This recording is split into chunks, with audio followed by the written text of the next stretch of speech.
Greetings, everyone. I'm Natalie McKnight, the Dean of the College of General Studies, and we're going to get started here in a few minutes, but we wanted to give folks a few minutes to log on. It takes a while to get everyone in since we have several hundred people. So just bear with us, be patient, and we will be back momentarily. Thank you so much.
Greetings again, everyone.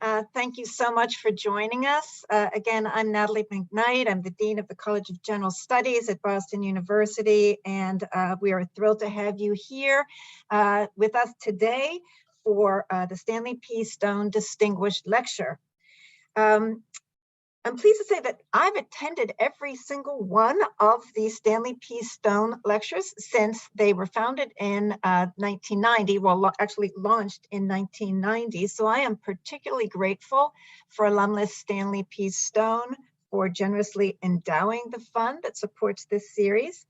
Mr. Stone established the lecture series in '89. As I said, it launched in 1990, and it has enabled the College of General Studies to provide students, faculty, and the general public with outstanding guest lectures every year. Over the past decades, we have enjoyed presentations by Paul Farmer, Miriam Margulies, E.O. Wilson, Linda Berry, Richard Rodriguez, Emily Bernard, just to name a few. The lectures and performances have consistently inspired lively and thought-provoking discussions within and beyond our classrooms, and for that we are very grateful. Stan Stone received his degree in business administration from Questrom School of Business in 1966 after having completed the general education program at the College of General Studies. He received an MBA from Columbia University in 1972 and is now president of Stanley P. Stone and Associates in New York City. Stan is in our audience today, so Stan, thank you so much for your active support of this wonderful lecture series. Before we introduce today's speaker, I want to let you know that we will have a question and answer period after the lecture. If you have not participated in a Zoom webinar before, you'll notice that at the bottom of your screen, there's a little section that says Q&A, and if you click on that, a box opens up where you can type in questions, and our speaker and the rest of the panelists will be able to see the questions and then address them. Today, we are very honored to have Cliff Albright with us as our distinguished lecturer. Cliff Albright is a 2020 Soros Equality Fellow and co-founder of Black Voters Matter Fund and Black Voters Matter Capacity Building Institute, which builds community and organizational capacity related to Black voting power. Black Voters Mattered received national attention in 2017 when they helped to mobilize Black voters during the US Senate race between Doug Jones and Roy Moore. Since then, Cliff Albright and the Black Voters Matter team have traveled throughout 13 primarily Southern states in, quote, the blackest bus in America, end quote, energizing voters and exposing voter suppression. And I think we're going to see some video of that experience today. Mr. Albright serves as an instructor of African American studies at several universities. He previously lived in historic Selma, Alabama, where he focused on bringing financial resources to Alabama's Black Belt region. Mr. Albright attended Cornell University, where he obtained his BS in Applied Economics and an MPS in Africana Studies. He also has an MBA from the University of Alabama. Mr. Albright has contributed articles to and been featured on MSNBC, CNN, New York Times, Blavity, The Guardian, and Full Frontal with Samantha Bee. We are very pleased that he could join us today. The title of Mr. Albright's talk is Faint Not, Using History to Move from Voting Rights to Voting Power. Thank you, Cliff.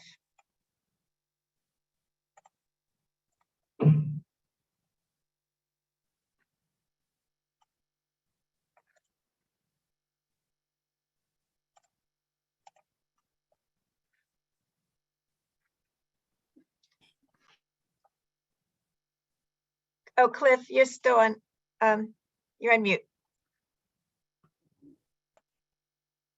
Okay, sorry about that. Hi, everybody, and thank you so much, Dean McKnight, for that introduction. Thank you for this opportunity to be with you and to be speaking with the entire BU community as part of this lecture series. It's quite an honor. Although I can't tell too many of my friends from my undergrad, where I went from Cornell University. You know, we have this little thing with BU and hockey that some of y'all may know about, but still, it's an honor to be here speaking with you all.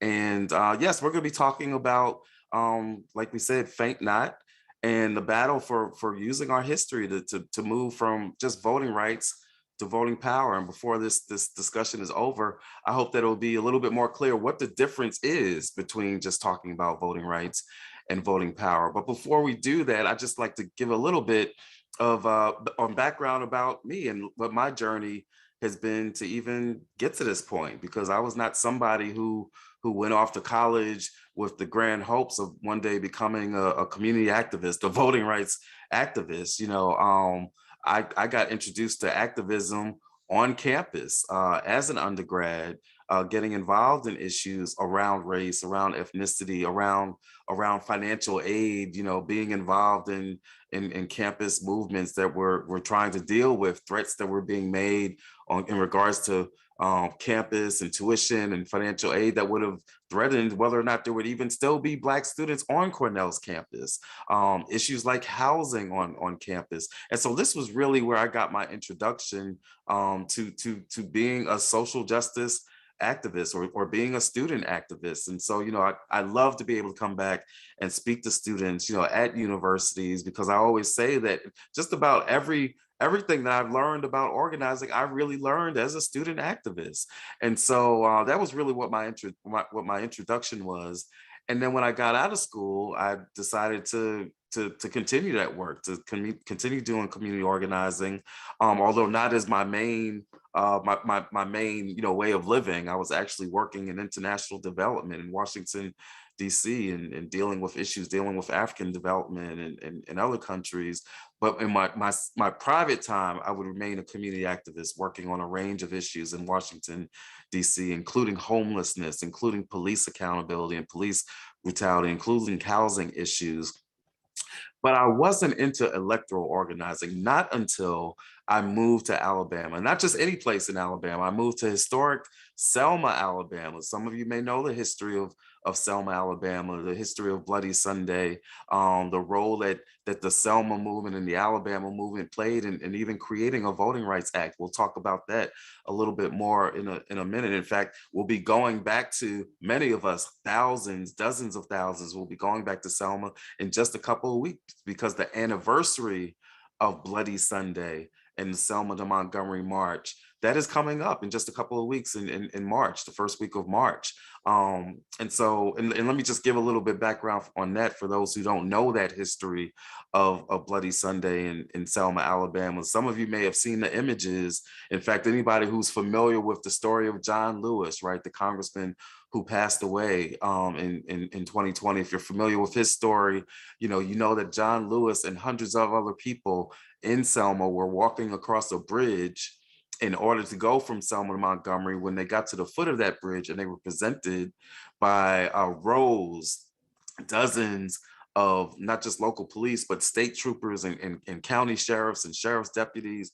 And before they knew it, before they could turn around, that these troopers on horses with batons, with tear gas, were beating them up. And in fact, they didn't just beat them up at the bridge, they beat them up from the bridge going all the way back to the church where the march had originated. And that was a distance of, you know, close to a mile even. And so those images were what were sent out during the local news that evening, you know, breaking news as we say now. But those images went out and it changed the entire discussion around voting rights in this country. It led President Lyndon B. Johnson, who up until that point had been somewhat resistant to trying to push through a voting rights act, it led him to say, no, now is the time for us to do this, that these images were so disturbing. In fact, he gave a famous speech where Lyndon B. Johnson used the words of the movement, "We shall overcome." That's how impactful Bloody Sunday was. And eventually those marchers and many, many more marchers were able to finish that march, going from Selma all the way to Montgomery, where Dr. King gave a very passionate and a very famous speech where he asked the question, how long before we would have our voting rights and our full rights in this country? And the response coming from the audience was not long. Every time he said not long. And so Selma plays a critical piece in our history, and it plays a critical piece in my development, because again, that's where I moved. And even though I wasn't really into voting rights or electoral organizing, you can't be an organizer and come to a community like Selma with that kind of history and not adjust. And when you're working with and living with people who have been involved in that movement, some who have been on the bridge, a good friend of mine and a mentor of mine was a young girl in 1965 on that bridge and still had the marks on her head to show from when she was hit by a baton. And so you can't be in a community like Selma with that history, surrounded by that history, and not adjust. And so I started to get more involved. And that's what really got me into electoral organizing. But the thing that really flipped the switch in my mind was in the election in Selma in the year 2000, which it was a mayor's election. And in addition to trying to get the first Black mayor ever in Selma, now mind you, this is a city that was like 90% Black, had never had a Black mayor. But not only were we trying to get the first Black mayor in Selma, what we were trying to do was to actually defeat the mayor, whose name was Joe T. Smillerman, who was actually the mayor in 1965 on Bloody Sunday. You heard me correctly. The same mayor that was mayor in 1965 remained mayor up until the year 2000. And you may ask, well, how was that so? And there's a combination of reasons, not the least of which being the voter suppression that had taken place for close to 4 decades in Selma, even with the existence of the 1965 Voting Rights Act. But on that election day, on that election night, when the results came in and we discovered that he had lost, when the entire city discovered that he had lost and that we had gotten rid of him, people literally stopped their cars in the middle of the street. You would have thought that it was a big old Super Bowl party in the middle of the street, like the team had just won a World Series or some championship.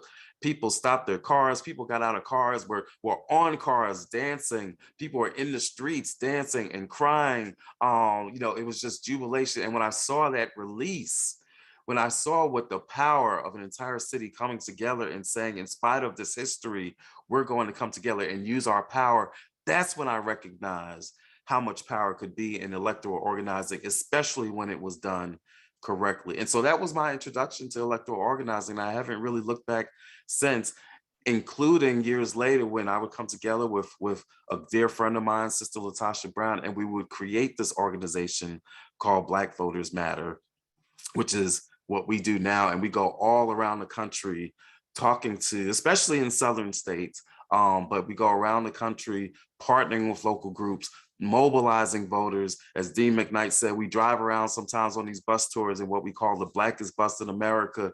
And we connect with communities that oftentimes are left out of the electoral process, that they don't receive attention. They're in states that are, they're often thought of as being states that are just written off. They're thought of as just being, especially in the South, of being red states. And so they don't get a lot of attention because they're not battleground states. And then within those states, to make it even worse, you've got certain communities, oftentimes rural communities, that get even less attention and less investment.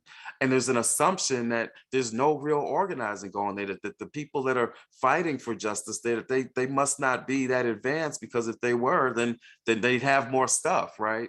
And so, we decided to create a fund that would support that kind of work. So we go all around these communities, connecting with voters, connecting with local groups. It's an incredible experience when we do this work. And what we've seen is that when you let folks know that they matter, that they're not invisible, that they have power and they deserve to have power, that when we connect with folks in that way, and then we get them the resources that they need, that we can do mighty things to reshape this democracy, to re-engage in civic engagement. And so we've got some incredible experiences that we've had. We've had cities and communities where we've been able to get people elected that truly represent the community versus some of the representatives that they may have had before that were anti their interests, and so we've had those experiences. But the flip side is this, that we've also seen the experiences with the same kind of voter suppression that we saw when I was living in Alabama for the 10 years when I was living there. The same kind of voter suppression, in some cases, the same kind of voter suppression that even existed before the 1965 Act. We've seen similar stories of intimidation. We've seen, stories of polling places being closed or polling places being moved. We've seen, and we've seen this, increase in recent years, ever since the Supreme Court weakened the Voting Rights Act. And so, these are the things that we've seen. And that's why, we spend so much time talking about this issue of voting rights, because there's a perception that, that we've just been on a linear path in regards to voting rights. And in order to understand what we're going through now, we've got to understand where it is that we've come from in regards to voting rights. One of the things I often ask folks when I'm speaking in groups, and especially younger audiences, is I'll say, well, when did Black folks get the right to vote? And quite often, usually if I was there with you, I'd ask that question, and a few people raise their hands and throw out some years. And after a couple of rounds of that, usually somebody will say 1965. And they're talking, of course, about the 1965 Voting Rights Act. But every now and then you'll get somebody who takes it a little further back and comes closer to the true answer to that question. Because the first time that Black folks in the US got voting rights was not in 1965 with the Voting Rights Act. It was actually in 1870 with the passage of the 15th Amendment.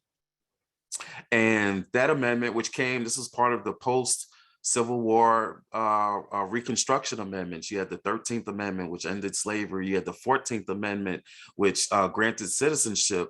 And those two together really should have been enough to guarantee the right to vote, right? And you figure, well, if you got rid of slavery, and if the 14th said that all Black folks who were previously in servitude are now citizens and should not be denied rights that are granted to citizens, that kind of should have been enough to guarantee the right to vote, but it wasn't enough. Because what we saw was that in some of the states, particularly the southern states, there were still efforts to keep Black men, I should say, because women still couldn't have the right to vote, but to keep Black people from being able to vote. That's why the 15th Amendment was passed, which explicitly said that the right to vote should not be impeded because on the grounds of race, class, or race or previous condition of servitude. And so that should have been enough. And for a little while, it was enough. For a while, what you saw was that you saw Black senators, and you saw Black Congress people. You even saw a Black governor, right? And so you saw Black elected officials at the federal level as well as at the state level, in state legislatures, right? You had a brief period of a glowing Black leadership during this Reconstruction period. But it all came to an end when the Reconstruction period came to an end. It all came to an end in 1877 with what's known as the Tilden Hayes Compromise, which basically saw So Republicans able to, in a disputed election, which oddly enough included the state of Florida, but in a disputed election where it wasn't clear who the president was going to be, there was a deal cut where basically Hayes was able to become president. But in exchange for that, they had to decide to take out federal troops out of the South, federal troops that had been pretty much enforcing the Reconstruction Amendments, enforcing the right to vote. And so it was after this removal of those troops that what you started to see was all of those rights going away, including the right to vote. You saw the rise of the KKK, the Ku Klux Klan. You saw the rise of Black people being removed from elected office, in some cases even being dragged out of the actual bodies where they were legislating. And then you saw a Supreme Court reminiscent to the Supreme Court that we have right now that basically enshrined Jim Crow, not just in the sense of segregation and separate but equal and segregated schools and public accommodation, but Jim Crow in regards to voting, which is what allowed for things like poll taxes and literacy tests and having to count jelly beans, some of the same things that would exist up until 1965 when the Voting Rights Act was passed. Again, why do I go through this history? To make the point that history is not just linear, right? It hasn't just been a steady course from no voting rights to voting rights. It was from no voting rights to Jim Crow denial of voting rights to a 1965 Voting Rights Act.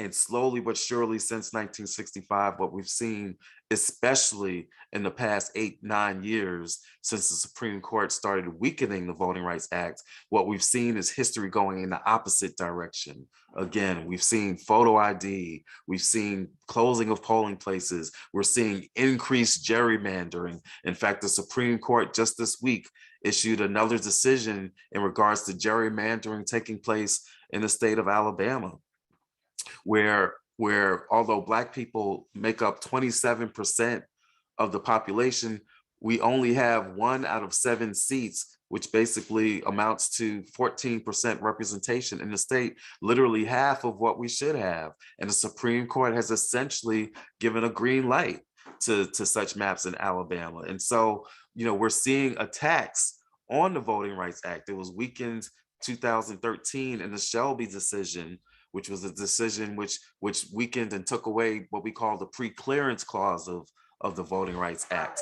That's the clause that in the act that said that before certain states could pass any laws dealing with elections, that it had to be cleared by the federal government, by the Department of Justice, right? That was a way of making sure that these states would not be able to continue passing laws or making changes, gerrymandering and other things. That's what the Pre-Clearance Act was, or the pre-clearance provision was for, because what they knew is it's harder once it's done to undo it.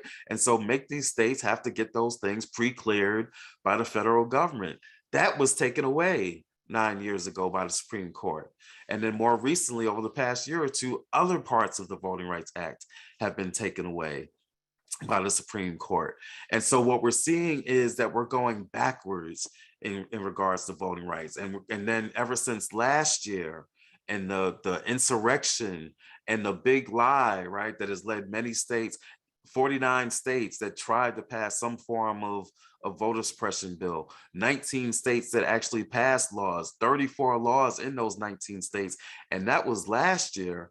This year, some of those states are coming right back and trying to pass more of those laws. In the state where I live in Georgia, they passed a voter suppression bill last year, which did things like attacking early voting and attacking vote by mail, attacking in-person voting. You name the form of voting, it was under attack. And now this year, this state is coming back and trying to further attack voting rights and voter access. And so again, all of these things that have been made possible ever since the Voting Rights Act was gutted. And so in our work at Black Voters Matter, part of what we do is to say, you know what, with all this that's going on, in spite of the voter suppression, that we still have power. And that if we come together and organize the same ways that we organized in 1965, that we've got the power, not just to maintain our voting rights, but we've also got the power to go beyond voting rights and into voting power. And so I'd like to, there's a video, because one of the things that we did last year in order to communicate this message that we've got power and that we need to mobilize and fight for voting rights, is that we did a bus tour that we called the Freedom Ride. And that Freedom Ride was named after the Freedom Rides that were done in the 1960s, which were basically about ending segregation on buses. But we decided to do it with a reverse. In the 60s, that Freedom Ride went from DC all the way down to the South to challenge the system of segregation on the interstate buses. We decided to do a Freedom Ride going in reverse, going from the South all the way up to DC, so that when we got to DC, we'd have a whole convoy of people that we were going to bring together in DC for a rally to talk about voting rights. And so if y'all have that video queued up.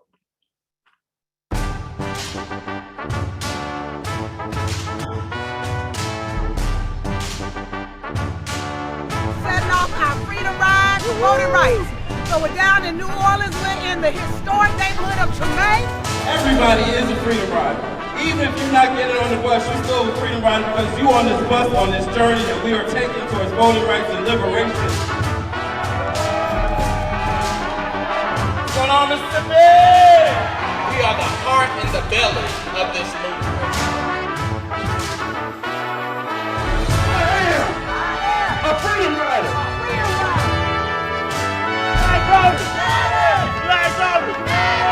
Freedom Riders. We had about 4 or 5 folks who were either Freedom Riders or in the lunch counter sit-ins. We had local organizers. Day 3 of the Freedom Ride. When we flex our collective muscle, we will always win. Can you imagine it? Will you fight for it? Welcome to Rock Hill, South Carolina.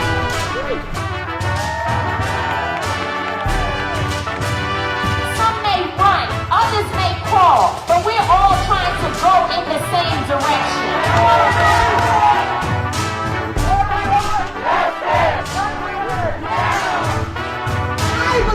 I believe that we will win. I believe that we will win. West Virginia got something to say. This is what it's about, and everybody making a demand that we want the For the People Act passed. So we're on our way, y'all. Next stop, going to Richmond, Virginia, and then it's on to DC. You're not here where you're at! I hear and now pass the torch and pass the flame. And now, we're in DC. We are deadly serious and laser focused as we make our demands and we say we want the For the People Act and we want it now. You are founders of a new nation and a new platform. Stand in your radical reimagining of the world.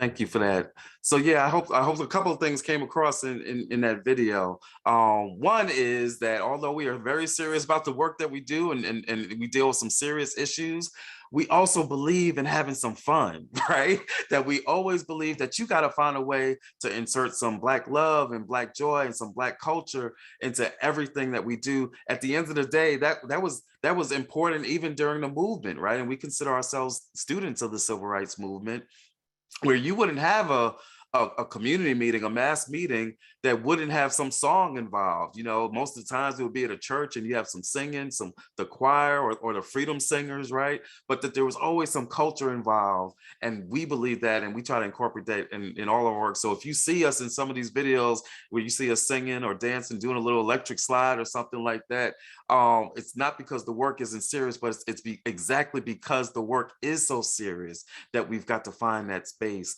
to celebrate some joy, to celebrate and use our culture, right? And so I think that some of that came across in that video. The other thing that I hope came across in that video is that, again, in spite of the seriousness of what we're up against, that at the heart of our work is a belief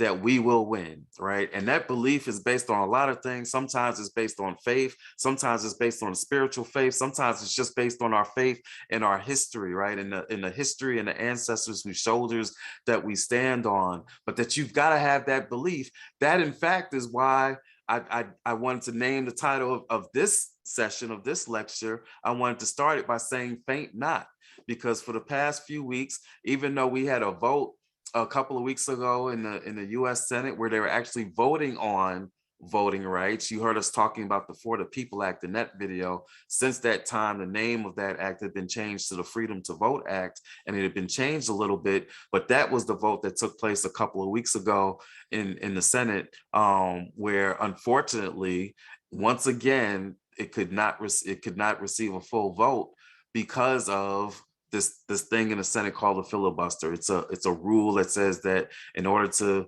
either to start debate or to end debate, that you've got to have 60 votes, which when you describe to some people outside the US sounds kind of crazy, right? But that's what it is. But at the end of the day, in spite of that, what we continue to believe is that if we faint not, if we don't grow weary in well-doing, that in due time we shall reap if we faint not. And so no matter what the story may look like on any given day, as long as we have that faith in our work, in the justice that we're seeking, in the love that we incorporate into our work, and in the power that we have as a community, then we believe that we will win.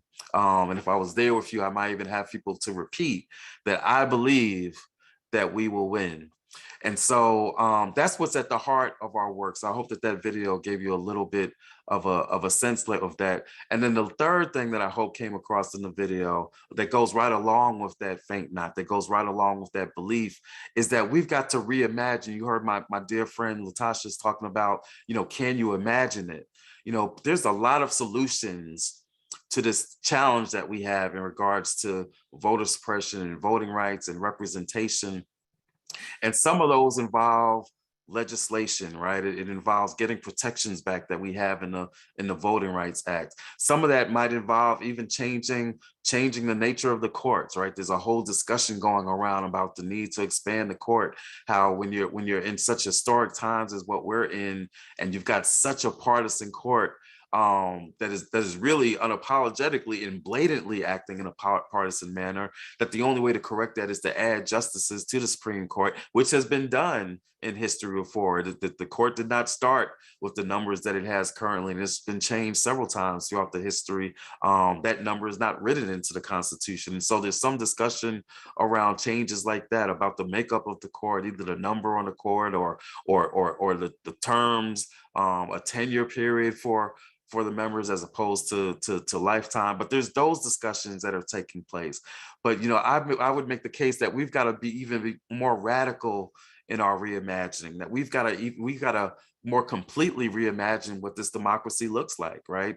We've got to reimagine even what does majority rule even mean, right? Because as has often been said, that you can sometimes have a tyranny of the majority, right? That you can have a majority that abuses its power to the point where it seeks to put in mechanisms so that even when it is no longer in the majority, it can still maintain the power of the majority, right? And so there are all kinds of things that we need to rethink when we talk about what does majority rule even look like? What does representation look like as we talk about gerrymandering and redistricting? Are we always going to be subject to how these lines have drawn? And some of you have seen some of these maps where they got the name from a salamander, because some of these maps look like animals or snaking through some of these states. Are we always going to be subject to exactly how strange these boundaries look, or exactly who it is who's able to draw the lines? Or can we even rethink another way of how representation is even determined? There was a civil rights giant not too long ago named Lonnie Guinier, who proposed some radical, in some ways radical ideas about how to rethink majority. And some people thought that she was talking about quotas, or that she was trying to be against majority rule. And it wasn't about being against majority rule, but it was about rethinking what are the mechanisms we use to make majority rule a reality. Not much different from the ways that James Madison asked some questions about what does majority rule mean. There are things built into the Constitution that are built in a way that forces us to think differently about the majority, right? There's some things that aren't in the Constitution, like the filibuster, that are meant to be checks on the way that we think about the majority. Even the very nature of the Senate itself, and 2 representatives per state, regardless of the population that's in the state, that was a check and balance that was put on the majority. So the notion of rethinking majority and majority rule is not a radical notion, unless you're a Black woman who's been nominated for a certain position, and then it becomes radical. But that's part of the rethinking that I believe we need to have as we continue to rethink. What does it take in order to make this a more perfect union? What does it take to make this a more reflective and an inclusive democracy? And so I'm going to end by saying this, that as we reflect on this history of voting rights and how it has not been just a linear history, right? As we reflect on that, there's two things that I want us to think about. One is this, that although I and our organization, Black Voters Matter, often centers that discussion on Black voting rights, we are always clear about this fact, that the history and the struggle for Black voting rights has always, or even civil rights beyond voting rights, but particularly for voting rights, that struggle, that history, that movement has led to changes in its democracy that has bettered the entire democracy, that the movement for Black voting rights has always moved the needle in a way where everybody has benefited, where other voters have benefited. Think how much of the Black struggle and the Black voting rights struggle has influenced and led to the women's voting rights movement, or has led to younger people being able to vote. Out of that same spirit of perfecting this democracy and opening up access, there was a time where you were old enough to serve in the military and fight, but you weren't old enough to vote. And so that was changed as a result of movement, of opening up the doors for voting rights. So much in terms of disability rights and access for people with disabilities was opened up as a result of this movement. Even language, right? Whether or not people have access to ballots that are in their language, right? That's been a result of this movement. Anytime that we've opened up the door and we have pushed for Black voting rights, it has led to bettering this democracy in a way where everybody benefits from it. So part of what I want us to think about is the ways, as Dr. King taught us, that we are all connected, that we are caught up in a web of connectivity by which, injustice anywhere is a threat to justice everywhere. And so although we center our work in advancing, Black voting rights and protecting against voter suppression, we need to be clear that this benefits everybody the same way that having true representation in this government benefits everybody, or else what you find is a situation where you've got elected officials that are picking their voters instead of voters that are picking their elected officials, right? And that's not a sustainable situation. That's not a real democracy. And so when we center Black voting rights and the attacks of voter suppression that have come squarely against our community, it's centered in that. But the benefits go to everybody in this society and everybody in this democracy. That's the first thing that I would like for folks to think of. And then the second thing is this, and it's a very basic lesson. If you remember nothing else, I want you to remember this. Everybody has a role to play in moving the needle and advancing voting rights and fighting against voter suppression. Everybody has a role to play, especially you. If I'm talking to young folks, if you're a student out there, especially you have a role to play, because the energy of young folks has always been the major engine of social change. There's evidence from the civil rights movement. There could have been no civil rights movement without young people. Think about the images of Birmingham and the images of the fire hoses and the dogs being sent out on the children. There would have been no Birmingham movement without the Children's March, because the reason that was even necessary was because the adults at the time were too afraid to follow Dr. King into some of the civil disobedience that they were doing, right? And so everybody has a role to play, and especially the younger generations have the role to play in advancing voting rights and advancing civil rights. You listening to me right now, you have a role to play. All we've got to do is ask, and it might be a role, it might not be the same role as mine. It might not be to lead an organization. It might not be to be in civil disobedience. It might just be to send a text or an email or to make a phone call. It might be to hold a rally on your campus, or it might be to do something when you go back home to your communities. It might be that you're able to do some artwork that might advance the movement, that might advance the cause. Maybe you're able to just draw up a sign for one of these things. Even though you can't speak at a rally, you might draw up the sign. Maybe you're the one who's helping with the food and the water and the snacks. Maybe you're the strategist. There's a role for everybody to play in advancing our voting rights. Even you, no matter what it is you think you can or can't do, you've got a role to play as well. The only thing to do is to ask whether or not you will answer the call. And I'm gonna end this by giving this story. Since I mentioned the Birmingham Children's March, I'm gonna tell the story of a young man who was a high school student in Birmingham when that movement was taking place. And before they had the children go out and do the protest, they had a meeting, a church meeting, as would often be the case, a mass meeting at a church. And so he goes to this mass meeting, just kind of curious. He's not really committed to, being in the struggle, but he's going to this meeting because so many of the other young folks were going. And while he's there, he's sitting there, and he notices that there's a young lady there who he's kind of interested in, right? And so when they get up to the point where they ask the students to stand up, to say who's going to participate in the march, who's going to be in the rally, who's going to be in the protest, she stands up. And so he says, well, heck, she stood up, so I stood up. All I knew was I wanted to be wherever she was going to be. And so this was his entry point into the movement, into that children's march, right, as a high school student. And so fast forward a little bit, he participates in the march and he gets arrested, and he starts to learn more about the movement and about the cause of civil rights. And he gets connected to Dr. King and the Southern Christian Leadership Conference. And the next thing you know, he's in Perry County, Alabama, which is a rural county in Alabama. And he's leading up a rally there, right, in a march there, but he gets thrown in jail while he's trying to organize. As a result of him being in jail, some of the local people in Perry County, they organize a march to go to the jail to try to support him. But on the night of this march, the police find out, they attack the marchers, and there's a whole melee. In the midst of that, a young man named Jimmy Lee Jackson was murdered by an officer. And it was that murder of Jimmy Lee Jackson, which people were so upset about, that they said, you know what, we want to take his body in a coffin. We want to bring the coffin all the way from Perry County to Montgomery, Alabama, to bring it to the governor, to make the case about how wrong this voter suppression is, and the treatment and the brutality that we're facing is. But some folks said, you know what, that's a long walk. That's a long march. That's about an hour and a half, a 90-mile march. That's too far to go. So instead of going from Perry County, what they decided to do was to go from Selma to Montgomery. Are you following me? And so it was that death which led to the Selma to Montgomery march. It led to Bloody Sunday, and it's what ultimately led to the passage of the Voting Rights Act that I talked about earlier on when I started my discussion with you. And so think about this chain of events, right?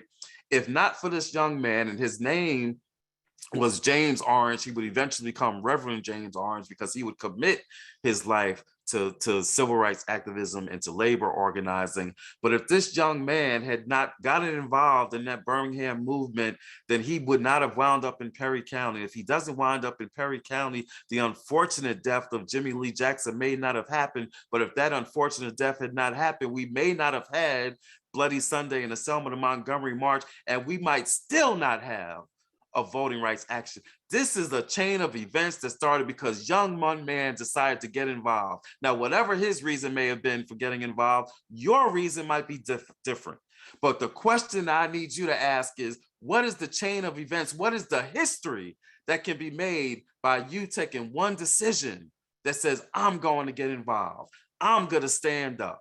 I'm going to show up. You listening to me tonight might be the key link that leads us to the victory that gets us the next wave of the next Voting Rights Act, or maybe something even bigger than the Voting Rights Act. So what I need you to do is to faint not and grow tired. Don't grow not tired or weary in well-doing, but to make that decision, and in due season we shall reap, if we faint not, if we stand up, if we get involved. We all have a role to play. And if we each make that decision, then I promise you, I believe that we will win. Thank you. And I'll be glad to continue the discussion with any questions. Albright, that was so inspiring, so informative, so inspiring. I feel like skipping dinner and not sleeping tonight and going out and doing something right now. So, sign me up. So all right. I'm gonna open the Q&A panel here, and Cliff, I don't know if you can see these, but I can read them because I don't know if our audience can see them. So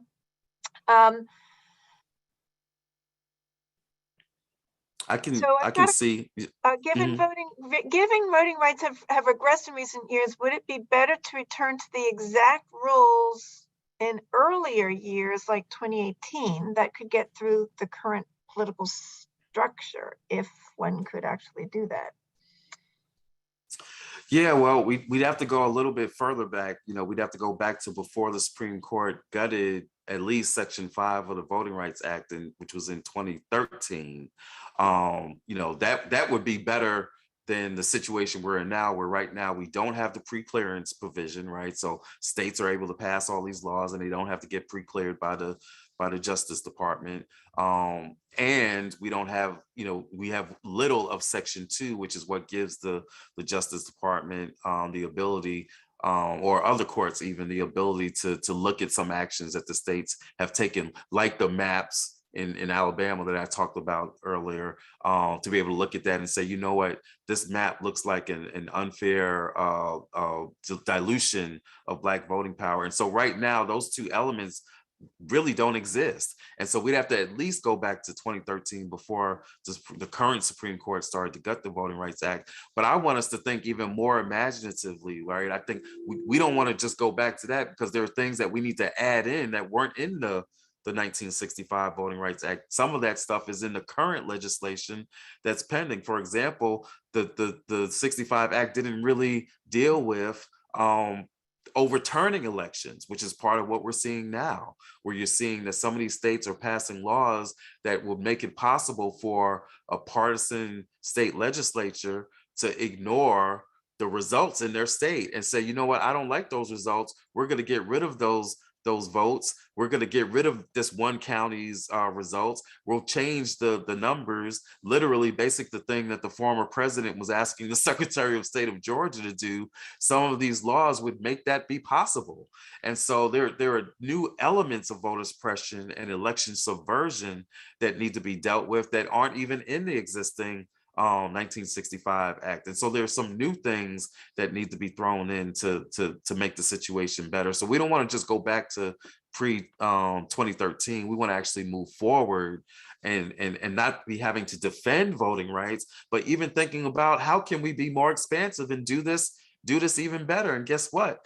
That's part of what we saw happen during the pandemic, where some states out of necessity said, well, we got to do more vote by mail. We got to do more to try to make it easier for people to vote. And guess what happened? In doing that, it expanded access and there was record turnout. So we need to be thinking about how to move forward, not just how to go back and hold on to what we used to have. Great answer. Yeah, thanks. And I think I'm going to try to compress a couple questions here because we've got a lot of them coming in now. But Okay. so one of our audience members says, what can we do to stop gerrymandering, especially in states that we don't live in? And I think this ties into a larger question I'm seeing from several folks. What can we do, period?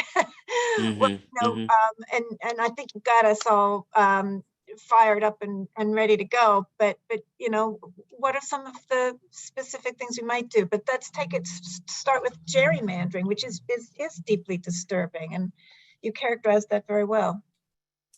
Yeah, so a couple of things that people can do. Again, there's the battle for the federal legislation, which actually deals directly with gerrymandering.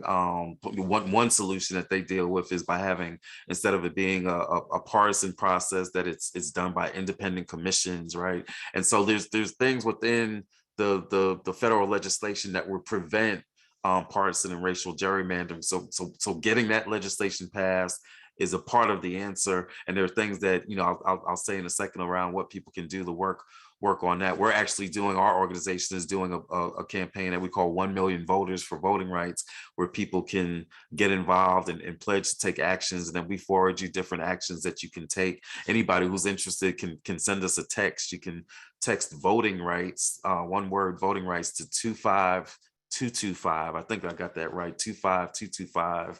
Voting rights, and that'll get you connected with us, so that you can find out what those actions are that you can take on that.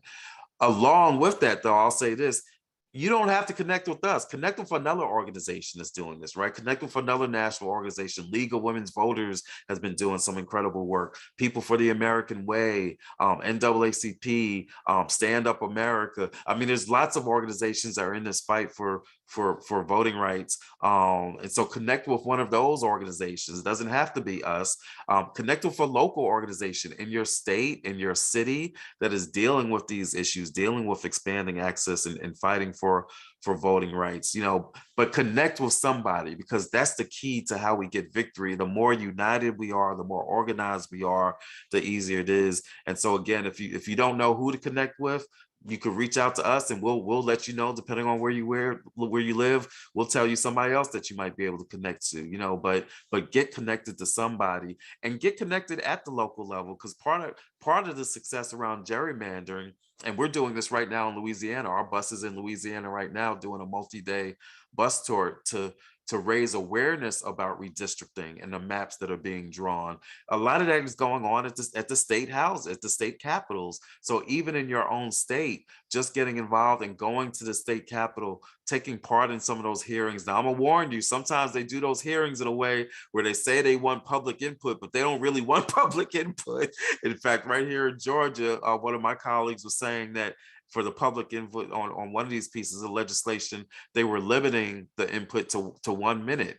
And like she said, you can't really get your substantive feedback out in under 60 seconds. So sometimes there are things that they do, even though they have to have public input, where they try to limit it, but still, whatever there is that's available, take advantage of it. Go to these hearings, go to the capitals, find out about what's going on, going even to local board of elections, right? Because some of this stuff takes place at the local board of election. Sometimes it's the local county level board that's trying to close polling places and things of that nature. I know we were talking about gerrymandering, but still, the point being that there are different levels where you can engage: federal legislation, state legislation, and gerrymandering hearings, and even at the local level. But mainly get connected to somebody, find a trusted source of information so that you can get connected and get the information that you need.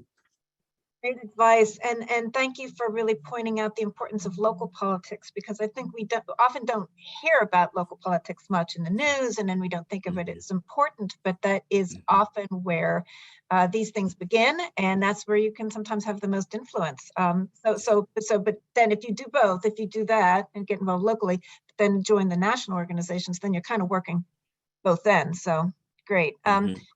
Since you couldn't hear us applaud because we're on this Zoom webinar, I just have to share this one because it's not a question from Kimberly Feng, but just stating how awesome Cliff and Latosha are.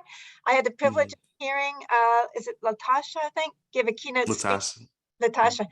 I had the privilege of hearing Latasha give a keynote speech at a conference last year, and Kimberly's loving your presentation today. So thank you for that. Thank you, Kimberly. Thank you so much.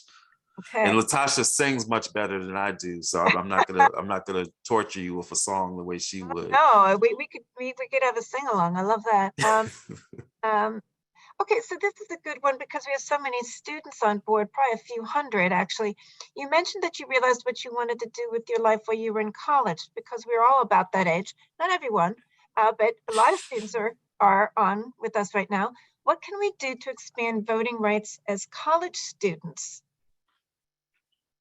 Yeah, well, a couple of things, and on this question, some of you might have a better answer than I do, because you know the realities of what you're dealing with there on campus. Sometimes with some of the voter suppression that we're seeing, sometimes it's targeted at college students, right? Because we know that students, tend to be a little bit more progressive than some of the older communities. And so, definitely on some issues like climate change, right?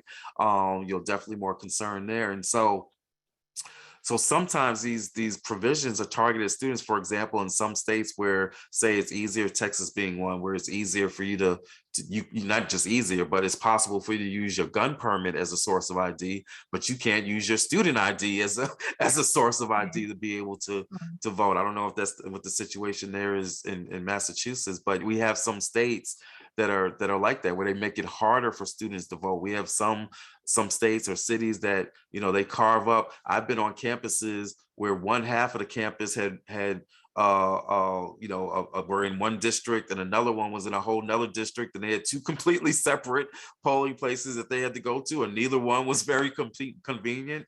So sometimes students get the short end of the stick. So one way to get involved in improving voting rights is to even look at what are the specific issues that are impacting you all as students right where you live, right? Or if you don't vote in Massachusetts, if you're still registered and you voted at home, like what are the things that impact, because the whole discussion around voting by mail impacts students largely when you're still voting in your home state. And so, looking at the specific issues that impact you all, I mean, that's the thing that you'll probably be most passionate about, looking at those provisions and getting involved in trying to change those if you can, or if you can't change them, then working with each other to educate each other around like what those provisions are, like what are the vote by mail requirements, what are the polling place requirements, what are the ID requirements, what's the provisional ballot regulations, finding all that out so that you can be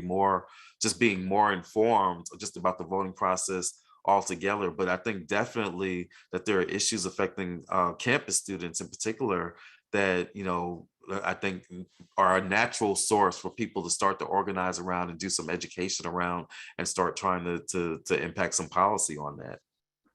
Yeah, great. And I just want to point students to BU Votes, which is a BU-wide organization that actually started here at College of General Studies. One of our social science professors began it, actually a couple of them.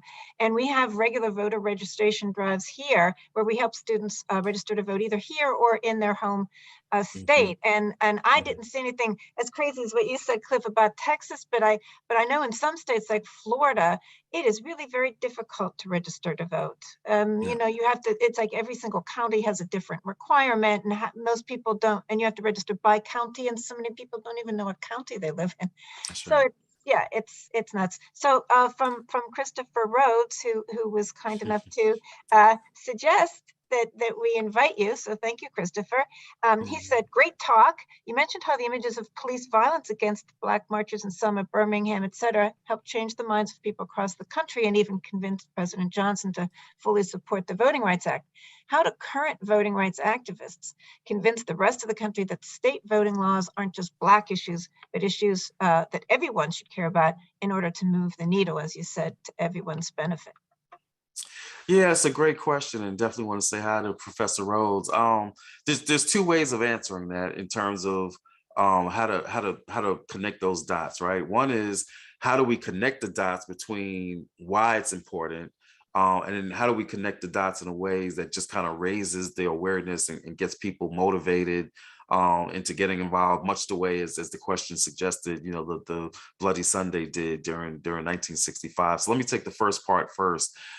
I think it's important that what we recognize is that when we don't have voting rights, right, that it impacts everybody on a range of issues, even if you think that this is just a Black issue, which is not, right? It's centered in anti-Blackness, right? But it's not. It doesn't just impact Black folks, because, as I said, the vote by mail requirements impact. It may impact Black voters disproportionately, but you've got some other folks who may have also been using vote by mail, and now they're impacted as well. So there's a disproportionate impact, but it's never just us. And so part of what that means, though, is that we don't have a really reflective democracy if we don't have elected officials that really represent the electorate, and that impacts a range of issues. The voter suppression that takes place in some place like Texas, and there's been a lot of bad coming out of, or Florida, right, or some other states, but I'm just use Texas as an example.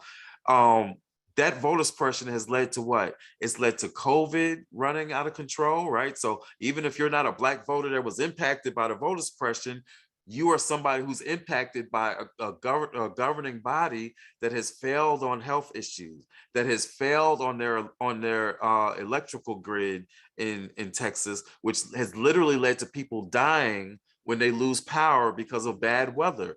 That's a result of voter suppression. If you're somebody who believes in reproductive justice, right? Maybe not everybody does, but if you believe the polls in the country, the majority of the country does, right? But if you're somebody who, or at the bare minimum, if you believe that somebody who's been a victim of rape or incest should not be subjected to having to have that baby, then guess what? You're impacted by the voter suppression as well. The voter suppression doesn't just impact the people that it keeps from voting, it impacts everybody that is affected by bad policies that get created by a government that doesn't feel like it has to be responsive to the people because it's so isolated. Think about Congress, right? Here you have, now you can't get 90% of this country to agree on just about anything, but 90% of the country agrees on background checks. But we can't get background checks for gun violence. Why? Because we've got a Congress that is so isolated from its voters that regardless of what 90% of the country wants, it won't allow it to happen because of its relationships with gun manufacturers. And so, what you find is that the voter suppression, which again may be rooted in racism, impacts the entire system to the point where everybody starts to suffer. And the odd thing is that this is what happens with racism and other manifestations as well. Racism that was originally targeted at Black workers winds up distorting the entire labor force to the point where the entire labor force's wages are held in check. Racism that's targeted towards the school system, right, winds up dumbing down the school system and weakens public education to a point where everybody starts to suffer. Not to mention, even if you look at the attacks on so-called critical race theory, they're talking about critical race theory, but then what are they attacking? They're attacking books on LGBT issues. They're attacking books about the Holocaust, but it's all under the guise of critical race. So again, something that starts as anti-Blackness winds up affecting anybody in a much wider segment of the population. So that's one way that we try to get people to see that voter suppression is not just a Black issue. It's an issue about this democracy and about whether or not it's going to be representative of the people and whether or not everybody's going to suffer from bad policies. The second part of that answer, though, and I'm gonna say this real quick because I know we got other questions, is unfortunately, part of how we have to bring this home to people, even after we connect those dots between the issues, is for people to see how serious this is. And unfortunately, what that's meant over the year is that we've had to go from, and again, everybody has a role. Some people can send a text, some can make a phone call, some can send an email, but we've had to escalate to using Dr. King's principles of nonviolent civil disobedience. I've been arrested 5 times just within the past 8 months at different protests at the Senate, at the White House. And so, it's been that civil disobedience, which has kept the story in the news in some cases, which has really made other people see how serious of an issue, because if you don't see somebody willing to go to those lengths, then you start to think, oh, this isn't that bad of an issue. So one of the lessons that I learned actually as a campus activist was that your demands have got to match your tactics. If you have a very basic demand, then you don't have to go to, let's take over the building, right? If all you want to do is put on a little program or something, then you don't have to go to the full extreme. But if the thing that you're fighting against is trying to fight against something as old as the filibuster, something as structural as voter suppression, then you will have to use different kind of tactics that match the type of demand that you're making. And that's why we've done a call. That's part of what the Freedom Ride, that bus tour that we showed in the video, was about. It's about encouraging everybody that we are going to have to revisit some civil rights tactics of nonviolent civil disobedience. I encourage everybody, if you've not read it, or even if you have read it, go read it again. Dr. King's Letter from Birmingham Jail. It is, I mean, it's one of the most classic, most valuable pieces of writing, more valuable than his I Have a Dream speech, right? Which to some people is blasphemy, but read that letter and it lays out the purpose and the principles of nonviolent civil disobedience. That's one of the tactics that we use to get everybody to see that we're all connected. It's an important issue. It affects everybody, and that we've got to be willing to do different kinds of things in order to get movement on this issue. Thank you, Cliff. We have so many more questions, so clearly we're going to have to have you come back at another time because I'm afraid the Zoom webinar will just cut us right out, which would be just Oh terrible. no. I'm going to let the last comment go to the founder of this series, Stanley P. Stone, who wrote at the end of the Q&A, he said, excellent presentation, and he just feels so proud that he was able to sponsor this series that brought you here, and hopefully we'll bring you back because this was wonderful, and hopefully next time we can do it in person and extend the conversation over a reception or something of that nature. But thank you so much for informing us and for inspiring us. And just you're doing such wonderful and important work. And I think you've developed a lot more allies today. Well, thank you for the opportunity. I'm sorry my answers were long were long, but if there's some questions, I don't know if there's a mechanism where if you want to forward me the questions and I get it back to you, I don't know if there's a way to share it with folks. I'd be glad to do something like that as well if you like. But in any event, I'm also take you up on the offer to come back and finish it out. So thank you. You can do that. All right. Thank you everyone for joining us. Thank you, Stanley Stone, for founding this whole lecture series. And I look forward to having you back, Cliff. Thank you. We will win. Can't stop, won't stop. Take care. Bye-bye.